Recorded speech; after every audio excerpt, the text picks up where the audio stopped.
الله أكبر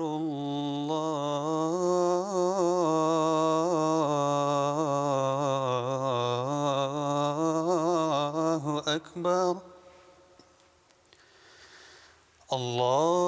الله أكبر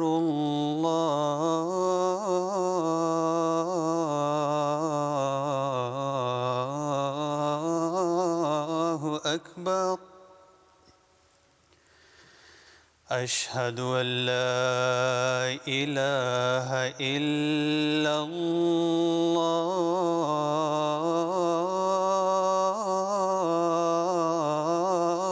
الله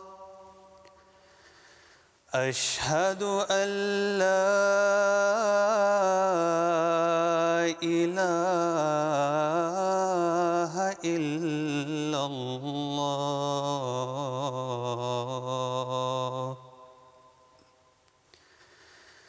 أشهد أن محمدًا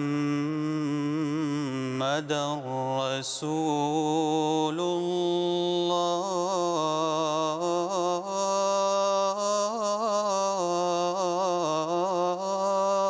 الله أشهد أن محمدًا رسول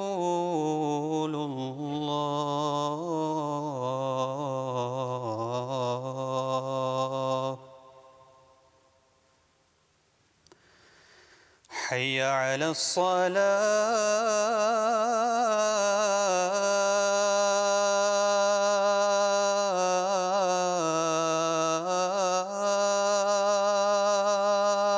الصلاة حي على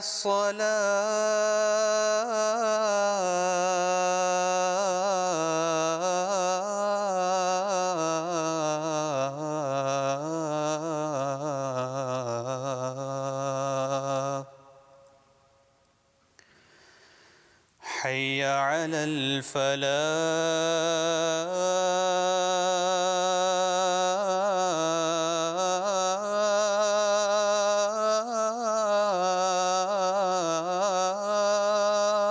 الفلاح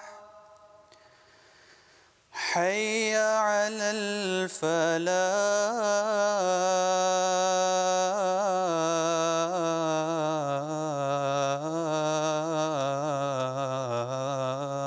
الفلاح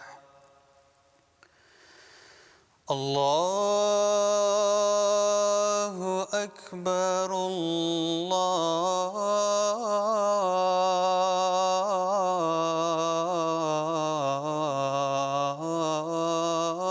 الله أكبر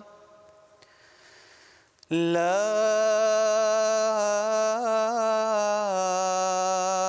إله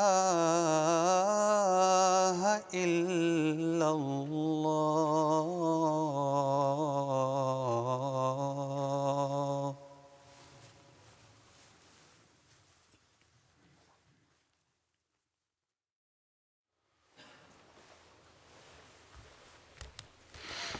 السلام علیکم ورحمۃ اللہ.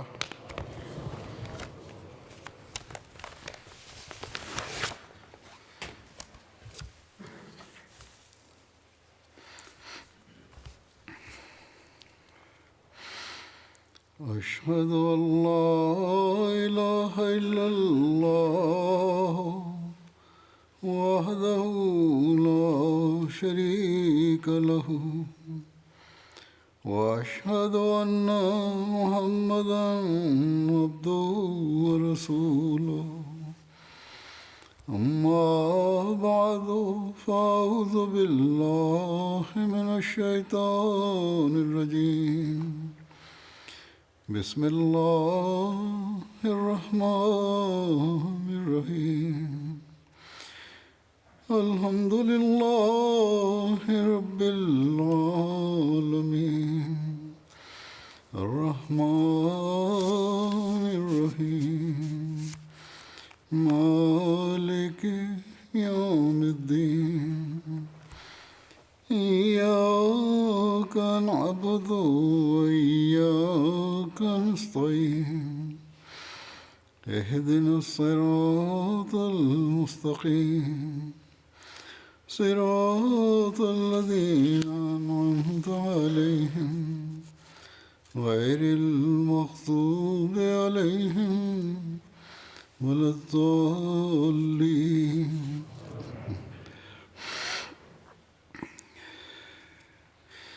ولا تقولوا لمن يقتل في سبيل الله أموات بل أحياء ولكن لا تشعرون ولنبلونكم بشيء من الخوف والجوع ونقص من الأموال والأنفس والثمرات وبشر الصابرين الذين إذا أصابتهم مصيبة قالوا إنا لله وإنا إليه راجعون اور جو اللہ کی راہ میں قتل کیے جائیں ان کو مردے نہ کہو بلکہ وہ تو زندہ ہیں لیکن تم شعور نہیں رکھتے اور ہم ضرور تمہیں کچھ خوف اور کچھ بھوک اور کچھ اموال اور جانوں اور پھلوں کے نقصان کے ذریعے آزمائیں گے اور صبر کرنے والوں کو خوشخبری دے دے ان لوگوں کو جن پر جب کوئی مصیبت آتی ہے تو وہ کہتے ہیں کہ ہم یقیناً اللہ ہی کے ہیں اور ہم یقیناً اسی کی طرف لوٹ کر جانے والے ہیں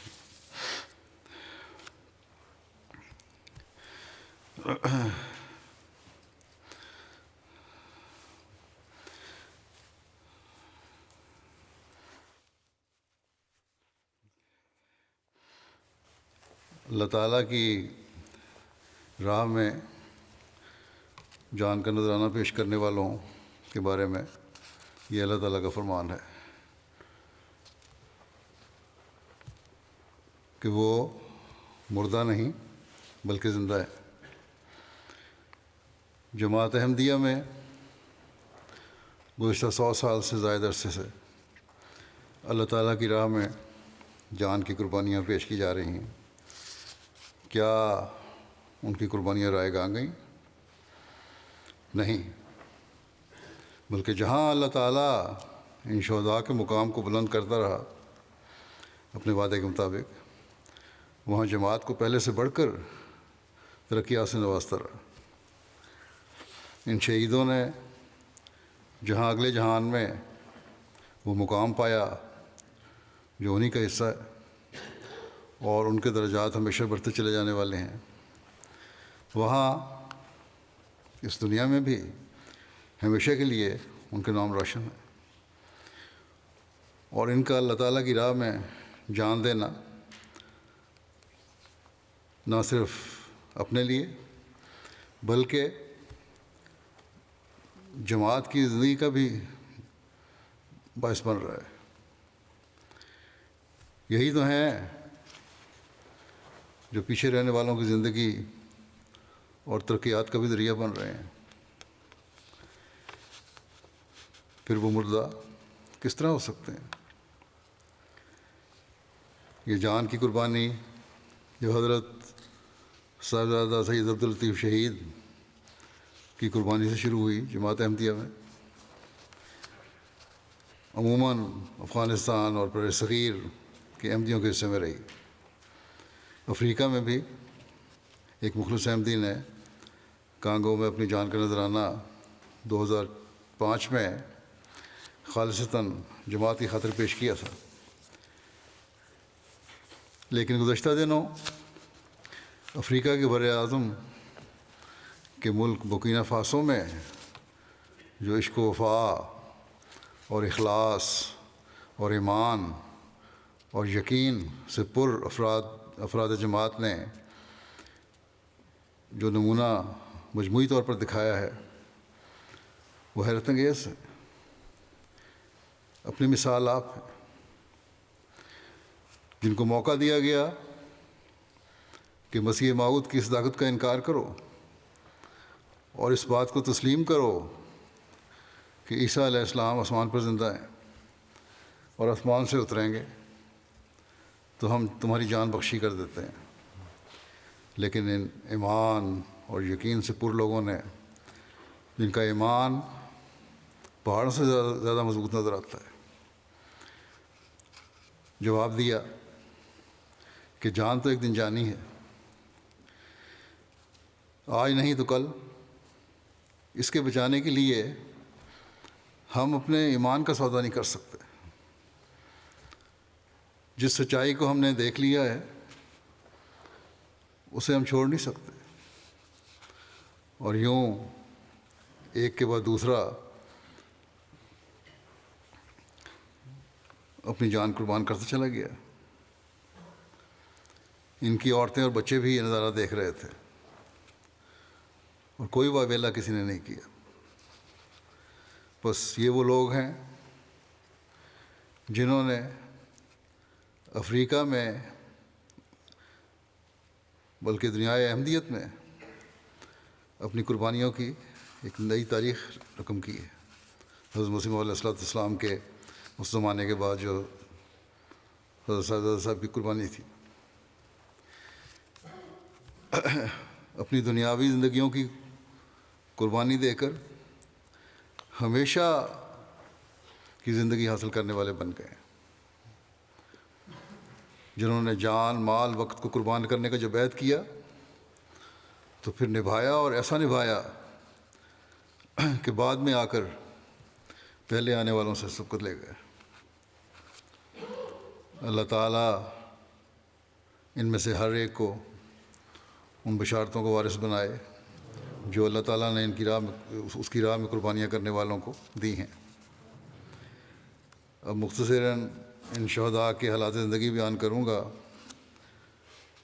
جن سے ان کے ایمان کی پختگی کا پتہ چلتا ہے۔ تفصیلات کے مطابق برکینا فاسو کا شہر ڈوری ہے، جہاں مہدی آباد ایک نئی آبادی ہوئی تھی، وہاں جماعت ہے۔ 11 جنوری کو عشاء کے 9 احمدی بزرگوں کو مسجد کے صحن میں باقی نمازیوں کے سامنے اسلام احمدیت سے انکار نہ کرنے کی بنا پر ایک ایک کر کے شہید کر دیا گیا۔ انا للہ و انا الیہ راجعون۔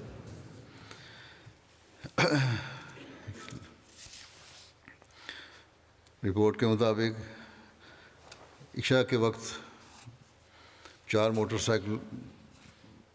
سائیکلوں پر 8 مسلح افراد مسجد میں آئے۔ یہ مسلح افراد احمدیہ مسجد میں آنے سے پہلے قریب واقعہ مسجد وہابیوں کی جو مسجد ہے وہاں موجود تھے، جہاں انہوں نے مغرب سے عشاء تک کا وقت گزارا ہے، لیکن وہاں کسی کو کوئی نقصان نہیں پہنچایا، کیونکہ آئے صرف احمدیوں کے لیے تھے۔ جب یہ دہشت گرد احمدیہ مسجد میں آئے تو اس وقت مسجد میں عشاء کی اذان ہو رہی تھی۔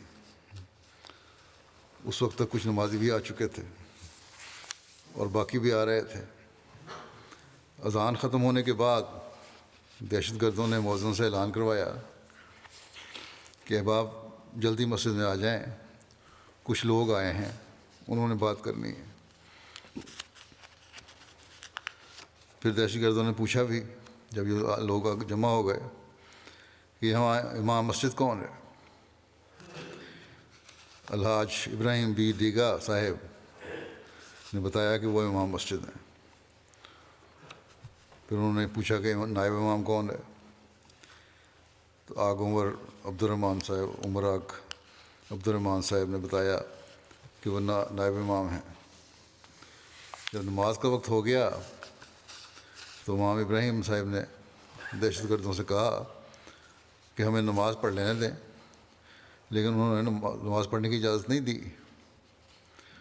مسلح افراد نے امام سے جماعت احمدیہ کے عقائد کے متعلق کافی سوالات کیے، جن کے جوابات امام صاحب نے تسلی اور بہادری سے دیے۔ امام صاحب نے بتایا کہ ہم لوگ مسلمان ہیں، اور آن حضرت صلی اللہ علیہ وسلم کو ماننے والے ہیں۔ انہوں نے پوچھا کہ آپ لوگوں کا تعلق کس فرقے سے ہے؟ امام صاحب نے بتایا کہ ہمارا تعلق احمدیہ مسلم جماعت سے ہے۔ پھر عقیدے کے بارے میں پوچھا اور بتایا کہ ہمارے عقیدے کے مطابق میرا پوچھا گیا کہ انہوں نے دہشت گردوں نے پوچھا کہ کیا آپ کے عقیدے کے مطابق حضرت عیسیٰ زندہ ہیں یا فوت ہو گئے ہیں؟ امام صاحب نے کہا کہ حضرت عیسیٰ علیہ السلام وفات پا چکے ہیں۔ بہرحال اس پر دہشت گردوں نے کہا کہ نہیں، عیسیٰ زندہ آسمان پہ موجود ہیں اور واپس آ کر دجال کو قتل کریں گے اور مسلمانوں کے مسائل حل کریں گے، اسی امید پر بیٹھے ہوئے ہیں۔ پھر پوچھا انہوں نے کہ امام مہدی کون ہے؟ امام صاحب نے کہا کہ حضرت مرزا غلام احمد قادیانی علیہ السلام امام مہدی اور مسیح موعود کے طور پر آئے ہیں۔ آخر پر مسلح افراد نے کہا یہ باتیں سن کے کہ احمدی مسلمان نہیں بلکہ پکے کافر ہیں۔ اس کے بعد وہ لوگ امام صاحب کو مسجد کے ساتھ ملک احمدی اصلاحی سینٹر میں لے گئے۔ حضرت مسیح علیہ السلام اور خلفاء کی تصاویر لگی ہوئی تھیں۔ وہ تصاویر لے کر امام صاحب کے ساتھ واپس مسجد میں آ گئے اور پھر ان تصاویر کے حوالے سے امام ابراہیم سے سوالات کیے۔ امام صاحب نے حضرت اقدس مسیح علیہ السلام اور خلفاء کے نام بتائے اور ایک ایک تصویر کا تعارف کروایا اور کہا کہ حضرت مسیح علیہ السلام بطور امام مہدی اور مسیح موعود آئے ہیں۔ اس پر انہوں نے کہا کہ نعوذ باللہ مرزا غلام احمد کا نبوت کا دعویٰ جھوٹا ہے۔ پھر دہشت گردوں نے مسجد میں موجود نمازیوں میں سے بچوں، نوجوانوں اور بزرگوں کے الگ الگ گروپ بنائے۔ اس وقت مسجد میں بچوں اور نوجوانوں، بزرگوں اور خواتین سمیت 60 سے 70 افراد موجود تھے۔ پردے کی دوسری طرف 10 سے 12 لجنہ اس وقت نماز کے لیے موجود تھیں۔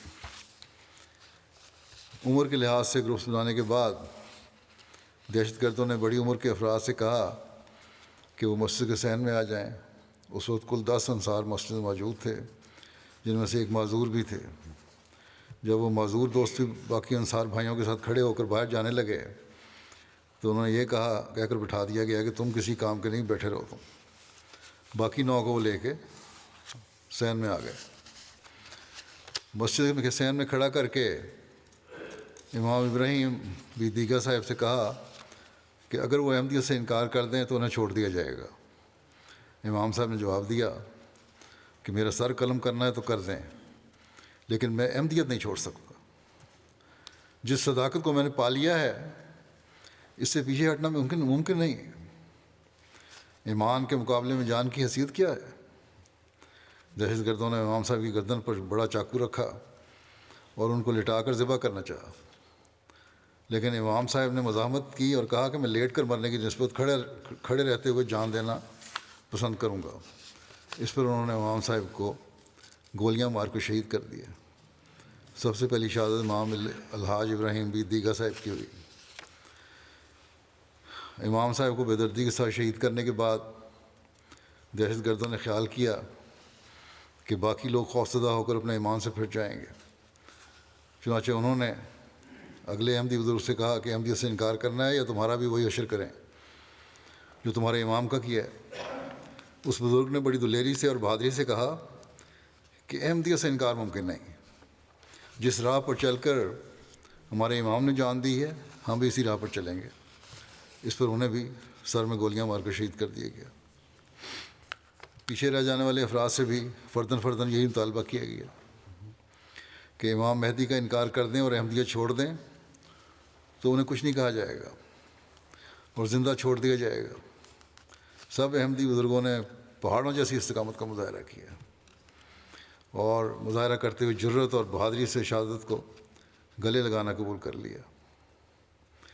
کسی ایک نے بھی ذرا سی کمزوری نہ دکھائی اور نہ ہی احمدیت سے انکار کیا۔ ایک کے بعد ایک شہید گرتا رہا، لیکن کسی کا ایمان متزلزل نہیں ہوا۔ سب نے ایک دوسرے سے بڑھ کر یقین محکم اور دلیری کا مظاہرہ کیا اور ایمان کا علم بلند رکھتے ہوئے اللہ کے حضور اپنی جانیں پیش کر دیں۔ ہر شہید کو کم و بیش 3 گولیاں ماری گئیں۔ ان 9 شہداء میں 2 جڑواں بھائی بھی شامل تھے۔ جب 8 افراد کو شہید کیا جا چکا تو آخر پر عمر عبد الرحمن صاحب، جن کی عمر 44 سال تھی، وہ رہ گئے۔ عمر کے لحاظ سے سب شہداء سے چھوٹے تھے۔ دہشت گردوں نے ان سے پوچھا کہ تم جوان ہو، احمدیت سے انکار کر کے اپنی جان بچا سکتے ہو؟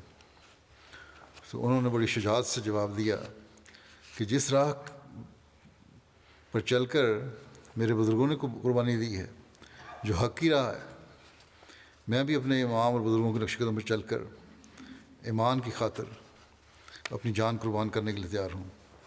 اس پر انہیں بھی بڑی بے دردی سے شہید کر دیا گیا۔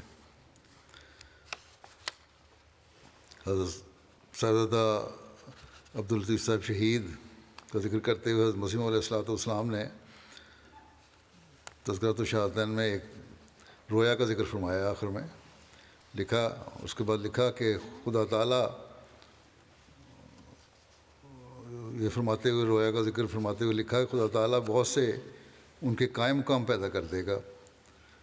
یہ آپ نے اپنی رویا سے یہ نتیجہ اخذ کیا کہ مجھے امید ہے کہ صاحبزادہ صاحب کی شہادت کے بعد اللہ تعالیٰ بہت سے ان کے قائم مقام پیدا کر دے گا۔ ہم گواہ ہیں کہ آج افریقہ کے رہنے والوں نے اجتماعی طور پر اس کا نمونہ دکھا دیا اور قائم مقامی کا حق ادا کر دیا۔ دہشت گردوں کے مسجد میں آنے سے لے کر سوال و جواب کرنے، عقائد پر تفصیلی بحث کرنے اور ساری کارروائی کر کے مسجد سے نکلنے تک کم و بیش 1.5 گھنٹے کا وقت بنتا ہے۔ اس دوران میں بچے اور باقی افراد جس کرب اور تکلیف سے گزرے ہوں گے، اس کا اندازہ لگایا جا سکتا ہے۔ ان کے سامنے ان کے بزرگوں کو شہید کیا جا رہا تھا۔ مسجد سے نکل کر دہشت گرد فوری طور پر فرار نہیں ہوئے، بلکہ کافی دیر مہدی آباد میں ہی رہے، اور مسلح افراد نے مسجد میں موجود لوگوں کو یہ دھمکی بھی دی کہ بہتر ہوگا کہ تم سب احمدیت چھوڑ دو، ہم دوبارہ آئیں گے۔ اگر تم لوگوں نے احمدیت ترک نہ کی یا کسی نے دوبارہ مسجد کھولنے کی کوشش کی تو تم سب کو ختم کر دیا جائے گا۔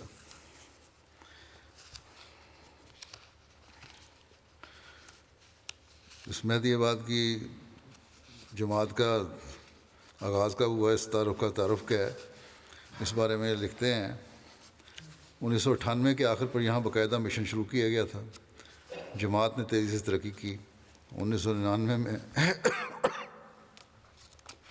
ایک گاؤں ٹکنیویل کی بھاری اکثریت احمدی ہو گئی اور ایک مخلص جماعت اس جگہ قائم ہو گئی۔ اس گاؤں کے امام الحاج ابراہیم بھی دیگر احمدیت قبول کرنے سے پہلے اس علاقے کے سب سے بڑے وہابی امام تھے۔ آپ نے بہت تحقیق کے بعد بیعت کی تھی۔ بیعت کرنے کے بعد ایک پرجوش دائی، ایک نڈر مبلغ اور جری سپاہی کے طور پر سامنے آئے۔ انہوں نے کہا، یہ بھی کہا، میں پہلے ذکر نہیں کیا، جب انہوں نے بیعت کی ہے تو ان کے ساتھیوں نے، بعض علماء نے ان کو کہا کہ تم کیوں ماننے لگے ہو؟ انہوں نے کہا جب سونا میں نے دیکھ لیا اور اللہ تعالیٰ نے اس کا حکم بھی دیا ہوا ہے، آن رسول صلی اللہ علیہ وسلم کی حدیث بھی پوری ہو رہی ہیں، باتیں بھی پوری ہو رہی ہیں، قرآن کریم اس کی گواہی دیتا ہے، تو کس طرح ہو سکتا ہے کہ اب میں اس کا انکار کر دوں اور محروم رہوں؟ بہرحال امام صاحب ایک بہت صاحب علم آدمی تھے۔ اس گاؤں کے تمام لوگ تماشک قبیلہ سے تعلق رکھتے ہیں اور تماشک زبان بولتے ہیں۔ تماشک لوگوں کی تعداد 2 لاکھ کے قریب بتائی جاتی ہے۔ یہ بورکینا فاسو، نائجر، مالی اور الجیریا میں پائے جاتے ہیں۔ 99.9% مسلمان ہیں۔ زیادہ تر متشدد وہابی عقائد رکھتے ہیں۔ تماشک لوگوں میں احمدی ہونے والے زیادہ نہیں ہیں۔ تاہم بکینا فاسو میں مہدی آباد کے تماشے کے باشندے حضرت اقدس مسیح موعود علیہ السلام کی بیعت کرنے میں سبقت لے گئے اور اب اتنی بڑی قربانی دے کر یہ ایک اپنا خاص مقام بھی حاصل کر چکے ہیں۔ 2004 میں اس علاقے میں سونے کے بہت سے ذخائر دریافت ہوئے تو مائننگ کمپنی نے اس گاؤں کی آبادی کو قریب ہی ایک نئی جگہ پر مکانات بنا کر دیے اور کہا کہ وہاں منتقل ہو جائیں۔ ان منتقل ہونے والوں کی بھاری اکثریت احمدیوں کی تھی، چاند ایک گھرانے دوسرے تھے۔ نیا گاؤں بنا تھا جو احمدیوں کا ہی گاؤں تھا تقریباً۔ ابراہیم صاحب نے تجویز دی کہ اس گاؤں کا نام پرانا نہیں رکھنا، چنانچہ انہوں نے مجھے لکھا کہ اس گاؤں کا کوئی نام رکھیں، اور پھر اس کا نام مہدی آباد رکھا گیا۔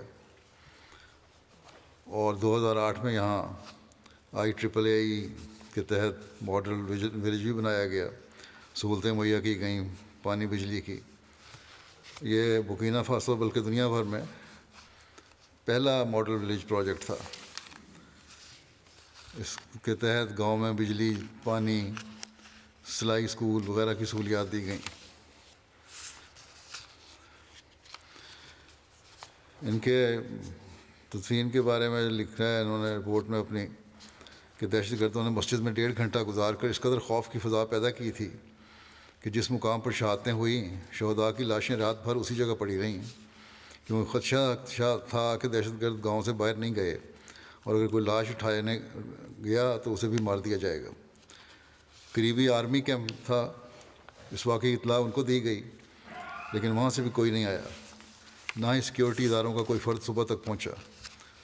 شہداء کی تدفین 12 جنوری کو صبح 10 بجے مہدی آباد میں پھر کر دی گئی۔ ان کے ابھارے کا تعارف مختصر بیان کر دیتا ہوں۔ الحاج ابراہیم بی دیگا صاحب جو امام ہیں، جن کا ذکر ہو چکا پہلے، شہادت کے وقت ان کی عمر 68 سال تھی۔ تعلیم کے لحاظ کے سلسلے میں سعودی عرب میں بھی مقیم رہے، تماشق زبان کے بہت بڑے عالم تھے اور اس زبان میں قرآن مجید کے مفسر بھی تھے۔ آپ نے 1999 میں بیعت کی۔ قبول اہمیت سے قبل امام ابراہیم بی دیگا صاحب کئی دیہات کے چیف امام تھے۔ اس زون کے دیگر علماء آپ کے پاس آ کر بیٹھنے اور اکتساب علم کرنے کو اپنی شان سمجھتے تھے، چنانچہ ہر سال کم از کم ایک دفعہ علاقے بھر سے کے علماء، معلمین اور ائمہ آپ کے پاس آ کر قیام کرتے اور فیض پاتے۔ یہ تعداد 500 تک بھی چلی جاتی اور قیام ایک ہفتہ تک ہوتا۔ کہا جا سکتا ہے کہ علاقے کے علماء اور ائمہ کی سالانہ میٹنگ آپ کے پاس ہوا کرتی تھی۔ ان کے شاگرد بیان کرتے ہیں کہ ان دنوں میں بھی امام صاحب اکثر یہ کہا کرتے تھے کہ ابھی صداقت ظاہر نہیں ہوئی، کیونکہ حق اور صداقت کو ماننے والے تھوڑے ہوتے ہیں۔ جس طرح سینکڑوں کی تعداد میں یہ ائمہ میرے پاس آ کر بیٹھتے ہیں اور بظاہر ایک دوسرے کو مسلمان خیال کرتے ہیں، لیکن جب صداقت ظاہر ہوگی اور ماننے والے تھوڑے رہ جائیں گے تو اس وقت ماننے والے تھوڑے رہ جائیں گے، یہ لوگ میرے پاس سے بھی اٹھ کر چلے جائیں گے۔ نیکی تھی، تقویٰ تھا، علم تھا، اس لیے زمانے کے حالات کے مطابق اندازہ لگا لیا کہ صداقت نے ظاہر ہونا ہے، اور اس کے بعد جو ہمیشہ سے انبیاء کے مخالفین کا دستور رہا ہے، یہ لوگ بھی مخالفت کریں گے، جو انہوں نے دل میں بہرحال مانا ہوا تھا کہ جب بھی حق پہنچا میں نے ماننا ہے۔ 1998 میں ڈوری میں باقاعدہ احمدیہ مشن قائم ہوا تو امام ابراہیم صاحب تک بھی اس کی بازگشت پہنچی پیغام کی احمدیت کے۔ تبلیغی مہم کے دوران ایک مارکیٹ میں الحاج بی دیگا صاحب نے احمدیت کا نام پہلی بار سنا تھا۔ انہیں پتہ چلا کہ احمدی وفات مسیح کے قائل ہیں اور مسیح اور مہدی کے آنے کی خبر دیتے ہیں، تو ابراہیم دیگا صاحب 7 افراد کا ایک وفد لے کر تلاش حق کے لیے ڈوری مشن ہاؤس تشریف لائے۔ بہت تحقیق کے بعد احمدیت قبول کی تھی آپ نے۔ اپنی زون میں پہلا احمدی ہونے کا شرف پایا۔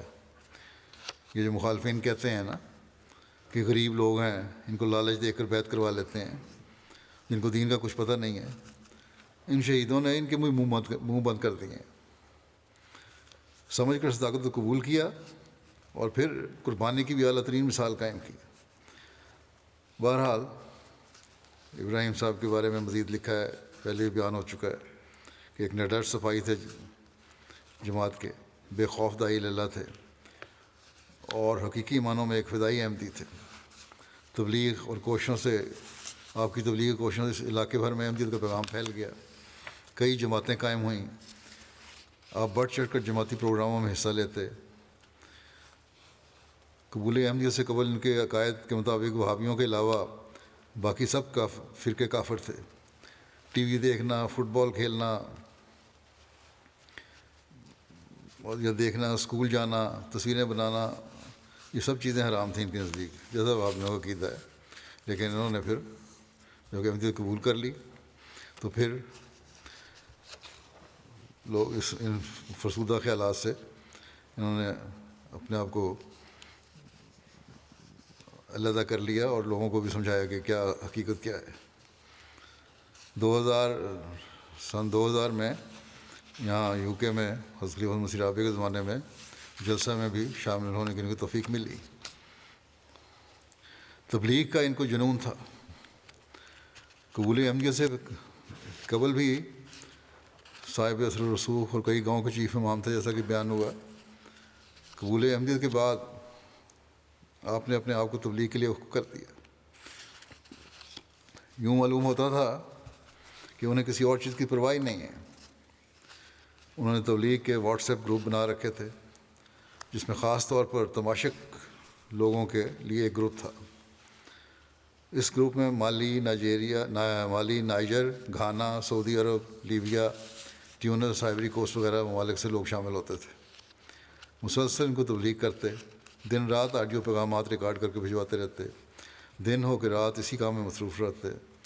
جواب میں مخالفین آپ کو گالیوں کے پیغام بھی بھیجتے، وہ بھی باہر مخالفت ہوتی تھی، قتل کی دھمکیاں بھی دیتے تھے ان کو، لیکن آپ کبھی کسی سے غصے سے بات نہیں کرتے تھے، بلکہ قتل کی دھمکیاں دینے والوں کو آپ کہا کرتے تھے کہ میں تمہیں کرایہ بھیج دیتا ہوں اور مجھے قتل کرو۔ آپ کہا کرتے تھے مبلغین کو بھی کہ تبلیغ کرنی چاہیے اور معلمین کو بھی کہ یہ بہانہ ہے کہ حالات خراب ہیں اس لیے ہم تبلیغ دور پر نہیں جا سکتے جب حالات خراب ہوئے ہیں۔ کہتے ہیں میڈیا کے ذریعے تبلیغ کریں، اور اگر کسی کے پاس فون میں نیٹ پیکج کرنے کے لیے رقم نہیں ہے تو مجھ سے لے لے، سوشل میڈیا گروپ بنائے اور گھر بیٹھ کر تبلیغ کے جہاد میں حصہ لے۔ ایک جنون تھا، ایک شوق تھا ان کو۔ ناصر صدیقی صاحب کہتے ہیں، مربی رہے ہیں یہاں، کہ 1997 میں برکینا فاسو آیا، خلیفہ مسیح رابع نے دعوت اللہ کی کام سپرد کیا۔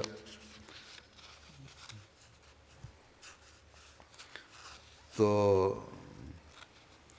کہتے ہیں کیونکہ زبان نہیں آتی تھی اس لیے 3 ماہ کا عرصہ لگ گیا پلاننگ کرنے میں۔ اس کے بعد دیہاتوں کا دورہ کیا، ان کے یہاں اس گاؤں کے امام کے پاس بھی گیا۔ ان کو جب خبر پہنچی تو کہ وفات مسیح کی اور مسیح اور مہدی کی آمد کی، تو ابراہیم دیگا صاحب 7 افراد کے ساتھ کہتے ہیں ہمارے مشن ہاؤس ڈوری آ گئے۔ وہاں سوال و جواب ہوئے۔ کہتے ہیں 3 دن یہ میرے پاس رہے ہیں، نہ یہ 3 دن خود سوئے نہ مجھے سونے دیا۔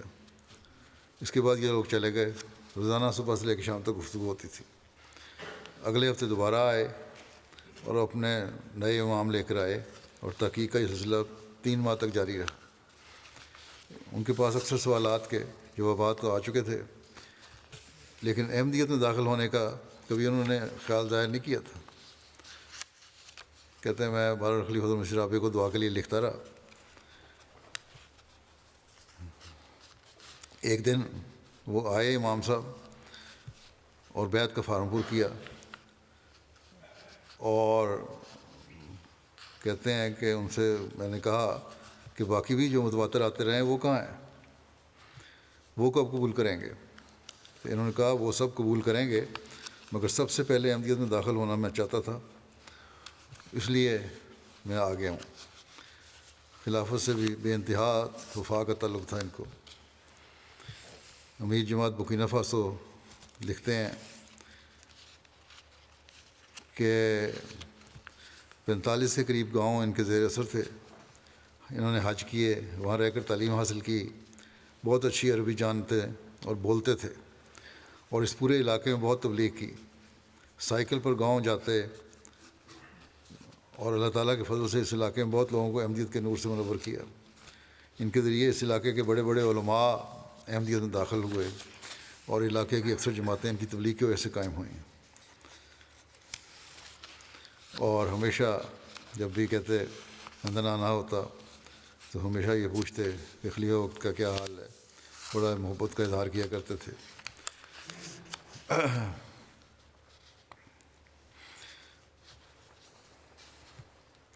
کہتے ہیں اس محبت کی ایک مثال یہی ہے کہ ایم ٹی اے پر جو میری بچوں کے ساتھ کلاس ہوتی تھی، اردو زبان سے بالکل ناواقفیت کی باوجود بڑے انہماک سے دیکھتے رہتے تھے، جس میں سمجھ آ رہی ہوتی ہے، اور صرف یہی کہتے تھے کہ میرے لیے یہاں بیٹھنا اس مجلس میں، اس کو دیکھنا ہی بہت ایمان کا اور میں ترقی کا باعث بنتا ہے۔ مہمان نواز اور خاموش طبع تھے، لیکن جب جماعت کی خاطر بولنا پڑتا تھا تو پھر بہت جذباتی ہو کے بولتے تھے۔ ایک مکمل مبلغ تھے، غیر احمدیوں سے انفرادی اور اجتماعی طور پر کافی مناظرے اور سوال جواب کیے انہوں نے۔ پھر وہاں کے ایک اور مربی ہیں محب اللہ صاحب، وہ کہتے ہیں کہ ان بزرگان کو ذاتی طور پر جانتا تھا، کیونکہ وہاں میں اکثر جاتا رہتا تھا۔ خلافت سے بے انتہا پیار کرنے والے، مہمان نواز، وفادار لوگ تھے۔ کہتے ہیں جب سارے جوان سارا دن کام پر ہوتے تھے تو یہ بزرگان مسجد کے سامنے بنے ہوئے چھپر پہ بیٹھ کر ایم ٹی اے دیکھتے رہتے تھے۔ کہتے ہیں کہ جب ان کی شہادت ہوئی ہے تو اس کے فوراً بعد مجھے ایک نوجوان کا فون آیا کہ اس طرح ہمارے بزرگوں کو شہید کر دیا گیا ہے۔ ان سے کہا گیا کہ اگر آپ احمدیت سے پیچھے ہٹ جائیں تو ہم آپ کو چھوڑ دیں گے، مگر انہوں نے شہادت کو ترجیح دی۔ اس نوجوان نے یہ بتایا، اس نوجوان کا کہنا تھا کہ اگر یہ لوگ ہم سب کو شہید کر دیں تو بھی ہم احمدیت سے پیچھے ہٹنے والے نہیں ہیں۔ یہ تو صرف 9 انصار تھے، اس لڑکے نے کہا، نوجوان نے کہا، یہ تو صرف 9 انصار تھے، اگر ہم سب خدام لجنہ وغیرہ کو بھی شہید کر دے تو بھی ہم احمدیت نہیں چھوڑیں گے انشاءاللہ۔ یہ روح ہے ان مخلصین میں، اس جماعت میں جو انہوں نے پیدا کی۔ یہ بڑوں کی تربیت ہو، ان کا نمونہ ہو، تو تبھی نوجوانوں اور عورتوں میں یہ جذبہ اور ایمان پیدا ہوتا ہے۔ لوکل مبلغ ہیں مائگا تیجان صاحب، کہتے ہیں کہ امام ابراہیم صاحب کو قتل کی دھمکیاں دی جا رہی تھیں۔ شہادت سے کچھ دن پہلے انہوں نے مجھ سے ذکر کیا کہ مجھے قتل کی دھمکیاں دی جا رہی ہیں، یہ لوگ مجھے مار دیں گے۔ حسن خلق کے بارے میں یہ کہتے ہیں، اپنی فیملی اور رشتہ داروں کے ساتھ بہت حسن سلوک سے پیش آتے، سب سے ہمدردی کرنا آپ کی عادت تھی، دوسروں کی خاطر قربانی کرنا اور جذبہ اثار دکھانا نمایاں اور صاف تھے۔ علاقے کے بہت معزز فرد تھے، لوگ آپ کی بہت عزت کرتے تھے۔ ابراہیم صاحب کوئی فیصلہ کرتے یا کوئی بات کہتے تو لوگ اس کی لاج رکھتے اور اسے مان لیتے۔ آپ کے شاگردوں کی تعداد بہت زیادہ ہے، ان میں سے بعض دوسرے ہمسایہ ممالک میں امام اور معلم کے طور پر کام کر رہے ہیں۔ برکینا فاسو میں بطور معلم اور لوکل مشنری کام کر رہے ہیں بہت سارے۔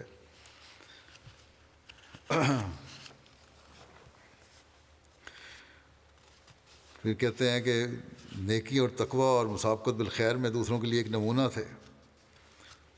جب بھی باب جماعت کو کوئی تحریک کرتے تو سب سے پہلے خود اس میں حصہ لیتے، اگر مالی قربانی کی تحریک ہوتی تو سب سے پہلے خود شامل ہوتے۔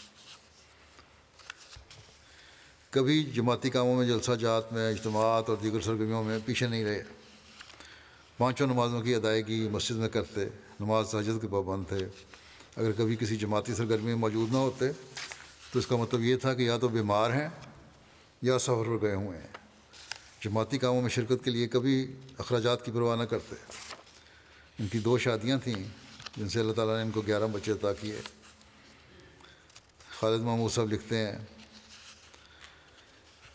مربی ہیں، کہ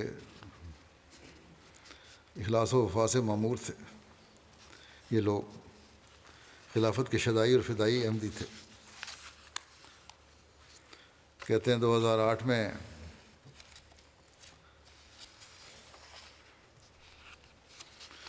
جب میرا دورہ ہوا ہے گھانا، خلافت جوبلی کا سال تھا، میں نے گھانا کا دورہ کیا تھا، جلسے پہ وہاں گیا تھا، تو ہزاروں احمدی احباب بورکینا فاسو اور مالی وغیرہ سے بھی آئے تھے مجھے ملنے کے لیے۔ اس موقع پر گھانا جماعت نے ضیافت و رہائش کے انتظامات بھی اچھے کیے ہوئے تھے، لیکن اس کے باوجود چند احباب جو ڈوری سے آئے تھے،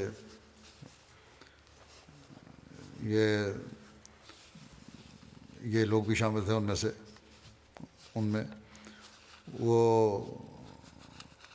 کھانا ملنے میں ان کو دیر ہو گئی یا کھانا نہیں ملا، پھر کافی دیر سے رات کو بازار سے منگوایا گیا اور دیا گیا۔ اس پر میں نے ان ربی صاحب کو کہا تھا، ان کی ملاقات ہوئی، کہ ان کو معذرت کر دیں میری طرف سے اور دلداری کریں۔ تو کہتے ہیں میں ان کے پاس فوراً گیا، معذرت کی، یہ آپ کو پیغام جب دیا تو الحاج ابراہیم صاحب صدر جماعت تھے، انہوں نے بیک وقت باقی لوگوں کے ساتھ کہا کہ خلیفہ کو ہم نے دیکھنے یہاں آئے تھے، ملنے آئے تھے، جب دیکھ لیا اور مل لیا تو ہماری تھکان اور بھوک ختم ہو گئی ہے، کوئی شکایت نہیں ہے، بلکہ ہم تو آپس میں بیٹھ کے اس ملاقات کا ہی ذکر کر رہے ہیں اور اس کا لطف لے رہے ہیں۔ بہرحال اس وقت مجھے بھی پریشانی تھی کہ اتنا لمبا سفر کر کے آئے ہیں، بہت سارے اس وقت سائیکلوں پر بھی آئے تھے اور ان کا انتظام نہیں ہوا، فوری انتظام کروانے کی کوشش کی گئی، لیکن دوسری طرف ان کا اخلاص و وفا ایسا تھا کہ حیران ہو گیا تھا۔ اس وقت بھی مجھے ان کا یہی پیغام ملا تھا اور میں حیران تھا اس وقت بھی کہ کیسے مضبوط ایمان کے لوگ ہیں یہ۔ معلم ہے الحاج محمود ڈیکو صاحب، یہ کہتے ہیں شریف عہدے صاحب بحرین کے دورے پر آئے تو امام صاحب بورکینا فاسو سے بس پہ سوار ہو کے 1000 کلومیٹر کا سفر طے کر کے صبح 3 بجے رات سفر کیا، صبح 3 بجے وہاں پہنچے۔ 30 گھنٹے کا تھکا دینے والا سفر تھا، وہاں سڑکیں بھی اچھی نہیں ہیں اور بڑے اشاعت فشاعت تھے، آگے پھر لمبا سفر کرنا تھا، وہ بھی کیا انہوں نے ساتھ ان کے، اور سب پروگرام میں شامل ہوئے۔ ایک جوش تھا ان کو جماعتی خدمت کا۔ مساجد دیکھ کر بورکینا فاسو میں بینن میں بڑے خوش ہوتے تھے اور کہتے تھے یہ دیکھو، یہ بھی تو حضرت مسیح علیہ السلام کی سچائی کی دلیل ہے۔ اسی طرح غیر احمدیوں سے جو بحثیں ہوتی تھیں اس میں یہ عربی میں بڑی فصیح و بلیغ تقریریں کیا کرتے تھے۔ شریف عہدے صاحب کے ساتھ بھی تقریر ہو رہی تھی، ڈبیٹ ہو رہی تھی مولویوں کی۔ اس وقت انہوں نے کوئی غلط باتیں کیں تو انہوں نے اٹھ کے جواب دینا چاہا غصے میں آ کے، تو ان کو جب خاموش کرایا گیا فوراً بیٹھ گئے۔ پھر غیر احمدیوں نے کہا کہ اچھا اگر تم لوگ سمجھتے ہو کہ ہم مسلمان ہیں تو ہمارے پیچھے نماز پڑھو۔ تو انہوں نے اس وقت کھڑے ہو کہا کہ جو ہمیں کافر کہتے ہیں ہمارے اور وقت کے امام کو قبول نہیں کرتے، یہ کیسے ممکن ہے کہ ہم آپ کے پیچھے نماز پڑھ لیں؟ یا تو یہ مان لو کہ حضرت مسیح علیہ السلام وقت کے امام ہیں تو ہم نماز پڑھ لیتے ہیں۔ بحرین کے ایک ریٹائرڈ لوکل معلم ہیں، کہتے ہیں کہ خلیفہ وقت سے محبت کی ایک زندہ تصویر تھے۔ وہ کہا کرتے تھے کہ جب مجھے احمدیت کا پیغام ملا، پاکستانی مبلغ نے دیا، میں تو اسی دن سے احمدی ہو چکا تھا۔ میں نے یہ سیکھا ہے کہ دنیا کی فلاح صرف نظام خلافت سے وابستہ ہے اور یہی اصل راستہ ہے اور مرتے دم تک اس پر قائم رہوں گا۔ کہتے ہیں معلم صاحب حقیقتاً جو انہوں نے کہا تھا وہ انہوں نے کر دکھایا۔ پھر بینن کے لوکل معلم ہیں عیسیٰ صاحب، کہتے ہیں کہ میرا ایک لمبے عرصے سے ان سے تعلق تھا۔ ایک ایسے احمدی تھے جن کو کسی سے کوئی اختلاف نہ تھا، وہ حقیقی احمدی تھے، ایسے احمدی جو ہر عمل میں آگے تھے، تبلیغ میں، چندے میں، ہر چیز میں اول تھے۔ یہی وجہ ہے کہ ان کی وجہ سے باقی 8 انصار بھی ان کے پیچھے لبیک کہتے ہوئے اپنی جانیں خدا کے حضور قربان کرنے والے بن گئے۔ پرنسپل جامعہ بورکینا فاسو لکھتے ہیں، کسی شخص نے ایک خواب دیکھی، اس پر حضرت خلیفہ مسیح رابع نے ان کو یہ لکھ کے بھیجا امیر جماعت کو کہ خواب مبارک ہے، اور اس کا مطلب ہے کہ ملک کی مٹی قبول حق کے لیے زرخیز ہے، اور میرے دورے کے بعد انشاءاللہ صداقت کو قبول کر کے نور سے چمک اٹھے گی، خدا کرے کہ ایسا ہی ہو۔ میرا خیال دورہ تو نہیں ہوا کہ رابع کا وہاں، میں دورے پہ گیا تھا بہرحال 2004 میں۔ اس کے بعد کہتے ہیں آپ نے بھی لکھا کہ اس کے بعد کہ مجھے پورا یقین ہے کہ بورکینا فاسو کی سرزمین پر احمدیت کا جو بیج بویا گیا وہ جلد دائمی پھل لائے گا۔ بورکینا کے لوگ حقیقتاً بڑے عظیم لوگ ہیں، اور مجھے خوشی ہے کہ خدا نے ان کو احمدیت کے نور سے منور کیا ہے۔ میں نے جو بیداری جماعت بورکینا کے افراد میں دیکھی ہے وہ حیرت انگیز ہے۔ امید ہے کہ اگلے 2-3 سالوں میں اس دورے کے عظیم الشان نتائج ظاہر ہوں گے اور جماعت تیزی سے ترقی کرے گی انشاءاللہ۔ تو یہ میں نے اپنے دورے کے بعد ان کو لکھا تھا۔ افریقہ کی جماعتوں میں بورکینا فاسو کے احمدیوں میں نے ایک خاص بات دیکھی ہے کہ ملاقات کے وقت ہر ایک کی یہ کوشش ہوتی تھی کہ مجھ سے گلے لگے، اور پھر ان لوگوں کی محبت جو تھی وہ بھی دیکھنے والی ہوتی تھی۔ پرنسپل صاحب لکھتے ہیں کہ آج مہدی آباد کے مخلصین نے غیر معمولی قربانی دے کر حقیقتاً بڑے عظیم لوگ ہیں پر مور تصدیق کر دی جو آپ نے لکھا تھا۔ دوسرے الحسن اکمالی عائل صاحب ہیں، ان کی شہادت کے وقت عمر 71 سال تھی۔ پیشے کے لحاظ سے کسان ہیں۔ 1999 میں احمدیت قبول کی، گاؤں کے ابتدائی احمدیوں میں سے تھے۔ ابراہیم صاحب کے ساتھ مل کر ڈوری مشن میں جانے والی تحقیقاتی وفد میں شامل تھے۔ جب سے اپنے بیت کی اخلاص اور وفا میں ترقی کرتے چلے گئے، خلافت کے ساتھ بہت اخلاص کا تعلق رکھتے تھے، نماز با جماعت کے پابند، تہجد گزار، چندہ جات میں باقاعدہ، اپنی فیملی کے لیے اپنے پیچھے ایک نیک نمونہ قائم کیا۔ مجموعی طور پر آپ نے جماعت کے لیے جان، مال اور وقت کی جو قربانی کی وہ غیر معمولی ہے۔ یہ ہے آپ بورکینا فاسو کی 4-5 زبانیں بولتے تھے، مختلف جو مقامی زبانیں ہیں، جس کی وجہ سے آپ کا حلقہ باب پورے ملک کی جماعتوں میں تھا۔ جلسہ سالانہ کے موقع پر دوسرے ریجن سے آنے والوں کے ساتھ ان کی زبان جاننے کی وجہ سے بہت گھل مل کر رہتے تھے۔ لوگ آپ کو بہت پسند کرتے، ان کی محفل میں بیٹھ کر محظوظ ہوتے۔ جب بھی جماعت کی طرف سے کوئی تاریخ ہوتی اس میں آگے بڑھ کر حصہ لیتے۔ گزشتہ سال جماعت کی طرف سے وقف عارضی کرنے کی تاریخ ہوئی تو مہدی آباد جماعت میں سے سب سے پہلے آپ نے نام لکھوایا۔ ثانیہ مہدی آباد میں آپ کے جڑواں بھائی مکرم حسین اکمالی عائل صاحب کی بھی شہادت ہوئی۔ حسین اکمالی عائل جو ان کے جڑواں بھائی ہیں، یہ بھی جیسا کہ بتایا جڑواں بھائی، ان کی عمر بھی 71 سال تھی۔ انہوں نے بھی 1999 میں بیعت کرنے کی توفیق پائی۔ اپنے گاؤں کے ابتدائی احمدیوں میں سے تھے۔ الحاج ابراہیم صاحب کے ساتھ ڈوری مشن میں جا کر تحقیق کرنے والے گروپ میں شامل تھے۔ اس وقت مہدی آباد میں بطور زعیم انصار اللہ خدمت کی توفیق پا رہے تھے۔ انصار بھائیوں کو بہت اچھے طریقے سے منظم کرنے کی صلاحیت رکھتے تھے، ان کو جماعتی پروگراموں اور سرگرمیوں میں متحرک رکھتے اور تربیت کے متعدد پروگرام منعقد کرواتے رہتے۔ مسجد کی صفائی اور دیگر مقامات پر وقار عمل کرواتے، چندہ جات میں باقاعدہ اور 5 نمازیں مسجد میں ادا کرنے کی پابندی کرتے۔ نماز تہجد باقاعدہ ادا کرنے والے تھے۔ ثانیہ مہدی آباد میں جیسے پہلے ذکر ہو چکا ہے، ان کے جڑواں بھائی اور بھی شہید ہوئے تھے۔ ایک دن دنیا میں آئے اور ایک دن ہی دنیا سے گئے۔ حمیدو عبد الرحمن صاحب، ان کی 67 سال عمر تھی۔ پیشے کے لحاظ سے یہ بھی کسان تھے۔ 1999 میں انہوں نے بھی احمدیت قبول کی۔ دل کے بہت صاف، بہت حلیم طبع تھے، ہمیشہ جماعتی پروگراموں میں حصہ لینے والے صف اول میں شمار ہوتے تھے۔ کسی پروگرام سے غیر حاضر ہوتے تو سمجھا جاتا کہ یقیناً کوئی بہت اشد مجبوری یا بیماری ہوگی، ورنہ غیر حاضر نہیں ہوتے تھے۔ امام ابراہیم صاحب کے مددگار ساتھیوں میں سے تھے۔ اپنی فیملی کو بھی نظام جماعت کے ساتھ جڑے رہنے اور جماعتی پروگرام میں شرکت کی تلقین کرتے رہتے۔ خلافت احمدیہ کے ساتھ وفا کا تعلق تھا، بہت سا وقت مسجد میں گزارتے، MTA پروگرام دیکھتے رہتے، خاص طور پر خطبہ بہت باقاعدگی سے اور توجہ سے سنتے۔ صلح آگ ابراہیم، شہادت کے وقت ان کی عمر 67 سال تھی۔ پیشے کے اعتبار سے یہ بھی کسان تھے۔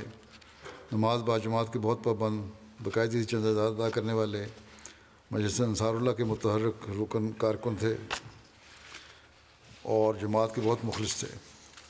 ابراہیم صاحب کے دست راست اور مددگار تھے۔ اللہ تعالیٰ کے فضل سے صاحب علم تھے۔ مذہبی اور علمی گفتگو کرنا آپ کی عادت تھی۔ جب بھی انصار اور ممبران جماعت میں علمی گفتگو ہو رہی ہوتی، آپ ایسی محفل میں پائے جاتے۔ بہت حلیم اور شریف طبیعت کے مالک تھے۔ ہر چھوٹے بڑے کے ساتھ حسن سلوک کرنا آپ کے اوصاف میں تھا۔ جلسہ سالانہ یا کسی اجتماع پر جاتے ہوئے اگر دیکھتے کہ کسی کے پاس کرایہ کی رقم نہیں ہے یا کم ہے تو اپنی طرف سے اس کی مدد کر دیتے تاکہ وہ بھی شامل ہو جائے۔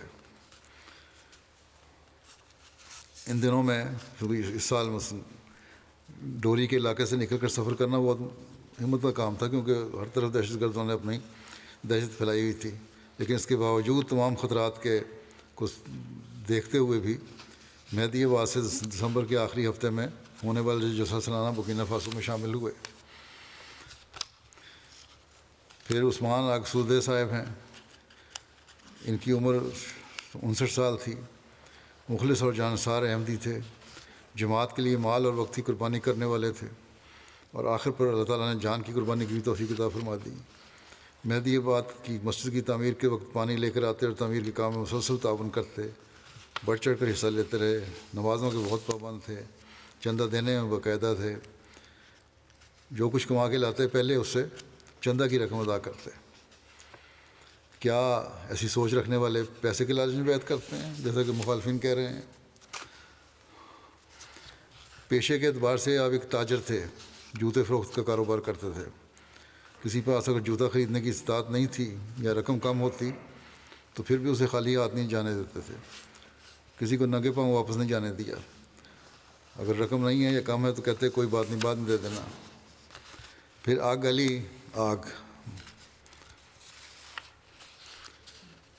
علی آگ مگویل، یہ 1970 میں پیدا ہوئے۔ انہوں نے اپنے والد صاحب کے ساتھ 1999 میں احمدیت قبول کی۔ پیشے کے اعتبار سے کسان تھے، جماعت احمدیہ بلارے کے مؤذن تھے۔ جب کچھ عرصہ قبل دہشت گردی کی وجہ سے ان کو اپنے گاؤں سے نقل مکانی کرنی پڑی تو انہوں نے مہدی آباد میں سکونت اختیار کر لی۔ بہت مخلص احمدی تھے،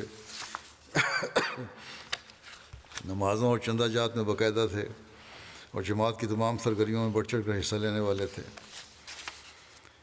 پھر موسیٰ آگ ادراہی، شہادت کے وقت ان کی عمر 53 سال تھی۔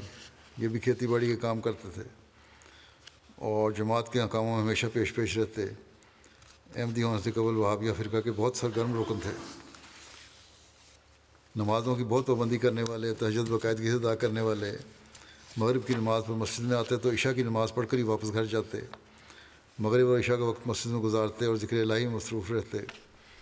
ان کے متعلق ہر کوئی گواہی دیتا ہے کہ ایک حقیقی مومن اور مخلص فدائی احمدی ہونے کا عملی نمونہ تھے۔ مجھے دعائیہ خطوط بھی باقاعدہ لکھتے تھے یہ، اور کہتے تھے میں بھی خلیفہ وقت کے لیے باقاعدہ دعا کرنے والا ہوں۔ پھر 9ویں آگ عمر آگ عبد الرحمن، ان کی شہادت کے وقت عمر 44 سال تھی۔ سب سے چھوٹی عمر کے تھے، جیسا کہ پہلے ذکر ہو چکا ہے۔ 1999 میں 20 سال کی عمر میں انہوں نے احمدیت قبول کی۔ اس کے بعد جماعت کے ساتھ تعلق اور وفا میں ترقی کرتے چلے گئے۔ جماعت مہدی آباد کے بہت مخلص اور فدائی ممبر تھے۔ امام ابراہیم صاحب کے دست راست تھے۔ مہدی آباد کے نائب امام الصلاۃ بھی تھے۔ جب دہشت گرد مسجد میں داخل ہوئے تو انہوں نے امام ابراہیم صاحب کا پوچھنے کے بعد پوچھا کہ نائب امام کون ہے، تو انہوں نے بغیر کسی ہچکچاہٹ کے بتایا کہ میں ہوں۔ آپ ہمیشہ مسجد میں آنے والے اولین افراد میں سے ہوتے، بہت خشوع و خضوع کے ساتھ نماز ادا کیا کرتے تھے، نماز تہجد کی پابندی کرنے والے تھے، مسجد میں اپنے بچوں کو بھی ساتھ لے کر آتے اور ان کی تربیت کا بہت خیال رکھتے، اور یہ مجھے خط لکھنے میں بھی بڑی باقاعدگی تھی ان میں بھی۔ سائیکل چلانے کے بہت ماہر تھے اور پورے علاقے میں سفر کیا کرتے تھے لمبے لمبے۔ 4 دفعہ ڈوری سے 265 کلومیٹر کا فاصلہ طے کر کے واگاڈوگو خدام الانبیاء کے اجتماع میں شامل ہوئے۔ 2008 میں خلافت جوبلی کے جلسے میں بورکینا فاسو سے گھانا سائیکلوں پر جانے والے قافلے میں بھی شامل تھے۔ یہ ہر لفظ کے ساتھ آگ کا لفظ استعمال ہوا ہے، وہ وہاں جو مجھے سمجھا ہوں میں ان کی رپورٹوں سے وہ یہی ہے۔ اس کا مطلب ابن کے ہیں کہ فلاں کا بیٹا، آگ فلاں کہ فلاں آدمی فلاں فلاں فلاں کا بیٹا ابن فلاں۔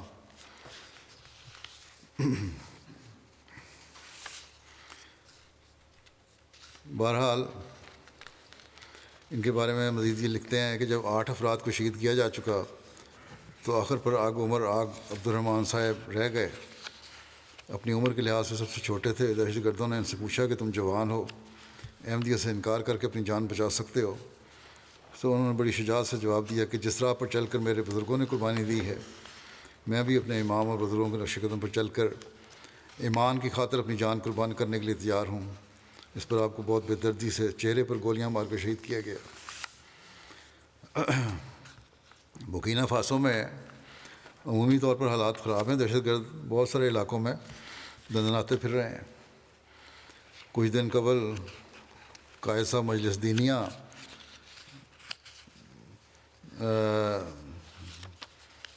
آئے تھے مرکز میں، سینٹر میں، اور مشن ہاؤس میں، اور انہوں نے بتایا کہ میری گاؤں میں پرچون کی دکان ہے۔ ایک دن دہشت گردوں میں سے ایک ان کی دکان پر آیا، یہ بالکل دوسرا علاقہ ہے، اور کچھ خریدنے کے لیے آیا، پھر ادھر ادھر دیکھتا رہا۔ حضرت مسیح علیہ السلام اور خلفاء کی تصاویر وہاں لگی تھیں ان کی دکان پہ۔ اس نے قائد صاحب سے پوچھا یہ کون ہے، کن کی تصویر تم نے دکان پہ لگائی ہوئی ہے؟ تو قائد صاحب نے جواب دیا کہ یہ مسیح موعود اور ان کے خلفاء کی تصاویر ہیں۔ کہنے لگا کہ مسیح موعود نہیں بلکہ مسلمانوں میں سے کچھ لوگوں نے اکٹھے ہو کر ایک گروپ بنا لیا ہے، یہ وہی لوگ ہیں اور یہ لوگ کافر ہیں۔ اور جانے سے پہلے قائد کو کہا، دھمکی دے کر گیا کہ یہ تصاویر یہاں سے اتار لو، ورنہ اگلی دفعہ جب میں آؤں گا اور یہ موجود ہوئیں تو پھر تمہارا بہت برا حال ہوگا۔ لیکن بہرحال قائد صاحب نے وہ تصویر ادھر لگی رہنے دیں۔ کچھ دن کے بعد وہ دوبارہ آیا کچھ خریدنے کے لیے، دیکھا کہ تصاویر ادھر لگی ہوئی ہیں، دیکھ کے چلا گیا۔ تو کہتے ہیں قائد صاحب نے ہمیں یہ واقعہ بتایا اور 7 اور تصاویر بھی طلب کی ہیں۔ اب یہ ڈرنے کی بجائے انہوں نے کہا اور جو بتائیں میں اور جگہ پہ لگاؤں گا تصویریں۔ اب یہ سارا علاقہ ایک لمبے عرصے سے ان دہشت گردوں کے کنٹرول میں ہے اور حکومت کا وہاں کنٹرول کوئی نہیں۔ اس کا علاقے کا بارڈر جو ہے وہ مالی سے ملتا ہے، یہ دوسری طرف ہے، ڈوری کا علاقہ نائجر سے ملتا ہے، تو پورا بیلٹ جو ہے ایک علاقہ تقریباً اس طرح قبضے میں ہے۔ بہرحال یہ احمدیت کے چمکتے ستارے ہیں، اپنے پیچھے ایک نمونہ چھوڑ کر گئے ہیں۔ اللہ تعالیٰ ان کی اولادوں اور نسلوں کو بھی اخلاص و وفا میں بڑھائے۔ دشمن سمجھتا ہے کہ ان کی شہادتوں سے یہ اس علاقے میں احمدیت ختم کر دے گا، لیکن انشاءاللہ پہلے سے بڑھ کر احمدیت یہاں بڑھے گی اور پنپے گی۔ انتظامیہ کو وہاں جو ہے امیر صاحب بھی وہاں حکمت عملی کے ساتھ تبلیغی پروگرام بنانا چاہیے، جہاں کہ ان لوگوں کی تسلی بھی کرانی چاہیے۔ اللہ تعالیٰ ان کو صبر اور حوصلہ بھی دیتا رہے جو لوائقین کو، اور ان کے بزرگوں نے جس مقصد کے لیے اپنی جان کے نذرانے پیش کیے ہیں اس کی اہمیت کو سمجھنے کی بھی ان کو توفیق عطا فرمائے۔ بہرحال ایک حکمت اور منصوبہ بندی سے اب وہاں کام کرنا ہوگا ہمیں. اس بارے میں پہلے بھی میں کہہ چکا ہوں ان کو جائیں.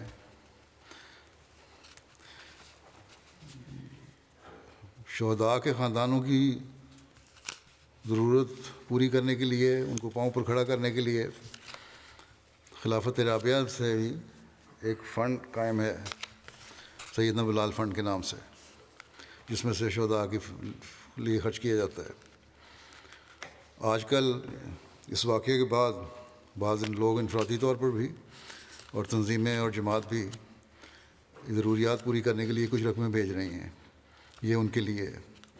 حالانکہ جب فنڈ ایک قائم ہے تو سب کو چاہیے کہ اپنی رقمیں جو بھی دینا چاہتے ہیں سیدنا بلال فنڈ میں جمع کروائیں اور پھر بتا دیں کہ ہم نے یہ رقمیں جمع کروائی ہیں اور خاص طور پر ہمارا مقصد جو ڈوری کے اور مہدی آباد کے شہداء ہیں ان کے لیے خرچ کرنا ہے. تو بہرحال مرکز اس کے مطابق فیصلہ کر لے گا. مرکز نے تو چاہے رقمیں آئیں یا نہ آئیں ان لوگوں کی ضروریات کا خیال رکھنا ہے اور پورا کرنا ہے اور کرے گا انشاءاللہ. لیکن لوگ جو دینا چاہتے ہیں وہ اس فنڈ میں سیدنا بلال فنڈ میں جمع کروائیں رقمیں. اور یہ کوئی ان شہداء کے خاندانوں پر احسان نہیں ہے، بلکہ ہمارا فرض ہے کہ ان کی ضروریات کا خیال رکھیں اور انہیں پورا کریں. آخر میں حضرت اقدس مسیح موعود علیہ السلام کا ایک دعاس پیش کرتا ہوں. آپ فرماتے ہیں یہ مت خیال کرو کہ خدا تمہیں ضائع کر دے گا. تم خدا کے ہاتھ کا ایک بیج ہو جو زمین میں بویا گیا. خدا فرماتا ہے کہ یہ بیج بڑھے گا اور پھولے گا اور ہر ایک طرف سے اس کی شاخیں نکلیں گی اور ایک بڑا درخت ہو جائے گا انشاءاللہ. پس مبارک وہ جو خدا کی بات پر ایمان رکھے اور درمیان میں آنے والے ابتلاؤں سے نہ ڈرے، کیونکہ ابتدا کا آنا بھی ضروری ہے تاکہ خدا تمہاری آزمائش کرے. بس یہ قربانی کرنے والے تو اس آزمائش میں پورے اترے. اب پیچھے رہنے والوں کا بھی اپنے ایمان اور یقین میں بڑھنے کا امتحان ہے. اللہ تعالیٰ ان کو بھی توفیق دے اور ہمیں بھی توفیق دے کہ ہم اپنے ایمان اور یقین میں کامل رہیں. اللہ تعالیٰ ان شہداء کے مقام کو بلند تر فرماتا چلا جائے. ان کی قربانیوں کو وہ پھل پھول لگائے جس کے نتیجے میں حضرت محمد رسول اللہ صلی اللہ علیہ وسلم کی حقیقی تعلیم کو جلد از جلد دنیا میں ہم پھیلتا دیکھنے والے ہوں. جہالت دنیا سے ختم ہو اور خدائے واحد کی حقیقی بادشاہت دنیا میں قائم ہو جائے. ان شہداء کے جنازوں کے ساتھ میں پڑھاؤں گا بھی نمازوں کے بعد. دو اور مخلصین کے ذکر جنازے بھی ہیں، جن میں سے ایک ڈاکٹر کریم اللہ زیروی صاحب ہیں جو صوفی خدا بخش زیروی صاحب کے بیٹے تھے. امریکہ میں رہتے تھے. یہ 4 جنوری کو ان کی وفات ہوئی 83 سال کی عمر میں. انا للہ و انا الیہ راجعون. اللہ تعالیٰ کے فضل سے موسی تھے. ان کے والد صوفی خدا بخش صاحب نے 17 سال کی عمر میں 1928 میں قادیان جا کر خلیفۃ ثانی کے ہاتھ پر بیعت کی تھی. کریم اللہ زیروی صاحب حضرت ملک سیف الرحمن صاحب کے داماد بھی تھے. بڑے علمی آدمی تھے. بعض کتب بھی انہوں نے لکھی ہیں. جماعتی خدمت کی بھی انہوں نے بہت توفیق ملی ہے. اللہ تعالیٰ ان سے مغفرت اور رحم کا سلوک فرمائے. دوسرا جنازہ ہے زیروی صاحب کی اہلیہ کا، امت اللطیف زیروی صاحب، جو کریم اللہ زیروی صاحب کی اہلیہ تھیں، امریکہ میں رہتی تھیں اور ملک سیف الرحمن صاحب کی بیٹی تھیں. یہ 6 جنوری کو اپنے میاں کی وفات کے 2 دن بعد 78 سال کی عمر میں وفات پا گئیں. انا للہ و انا الیہ راجعون. مرحومہ موسیہ تھیں اور جیسا کہ میں نے کہا ملک سیف الرحمن صاحب کی بیٹی تھیں. کی والدہ کا نام ترشی شوکت تھا جو مدیر رہی ہیں رسالہ مصباح ربا کی. ان کی پیدائش قادیان کی ہے. بڑی علمی ذوق رکھنے والی خاتون تھیں. پڑھی لکھی تھیں. MSc کیا ہوا تھا. جماعتی خدمات کی بھی ان کو توفیق ملی. اللہ تعالیٰ مرحومہ سے بھی مغفرت اور رحم کا سلوک فرمائے. ان کے بھائی ملک مجیب الرحمن صاحب اپنی بہن اور بہنوئی کے بارے میں لکھتے ہیں کہ بہت محبت کرنے والا جوڑا تھا جنہوں نے بہت مشقتیں برداشت کیں لیکن کبھی کسی چیز کے بارے میں کوئی شکایت نہیں کی. میں نے انہیں کبھی کسی کے بارے میں کوئی منفی گفتگو کرتے نہیں دیکھا۔ دونوں علم کے گہرے سمندر تھے، زندگی کے آخری لمحات تک ہر کسی کے ساتھ محبت کرنے والے، ان کی ضروریات کا خیال رکھنے اور بے پناہ پیار و محبت کرنے والے تھے۔ ماشاءاللہ بڑی بھرپور اور بہترین زندگی گزاری، اپنے معاشرے اور ماحول میں دوسروں پر نہایت مثبت اثر ڈالنے والے اور اچھا رسم و رسوخ رکھنے والے بزرگ انسان تھے۔ اللہ تعالیٰ ان سے مغفرت اور رحم کو سلوک فرمائے۔